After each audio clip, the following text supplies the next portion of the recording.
Abang, lawa jersey ya bang? Biasa je. Biasa je. Biasa je. Kenapa abang pakai pilih Higuain? Sebenarnya kebetulan hanya Higuain saja ada. Dan dia pun salah satu striker terbaik yang Argentina pernah ada kan. Maksud abang time ni Inter Miami ada Higuain je? Yang saya kenal lah. Yang antara big name kan. Antara big name. Sebab saya tak berapa mengikuti sangat lah MLS ni kan. Tapi salah satu jersey ni saya beli, dia punya design macam design lama. Dekat sini dia punya. Betul? Kan design lama macam Adidas lama-lama punya kan. Itu salah satu sebab lah. Satu lagi abang datang tengok game UM Damansara ni. Saya. Dia macam orang cakap Inter Miami Malaysia. Ya. Adakah sebab tu? Itu salah satu sebab.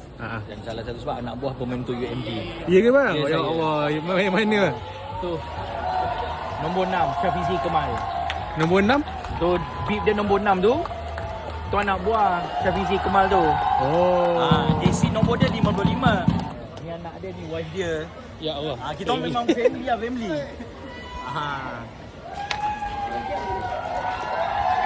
Tak nampak abang, tapi nombor 55 tu lah. JC dia nombor 55 tapi bib yang dia pakai tu nombor 6 sana tu. Okey. Boot dia pun pink, konon Inter Miami kat lah kot. Okay bang, kita enjoy the game. Prediction? Terima kasih. Prediction mungkin 3 mata kot, tapi gol saya tak pasti. Mungkin 2 atau 3-0 kot GMD menang. InsyaAllah. Okay. Thank you bang. Alright, sama. Thank you brother.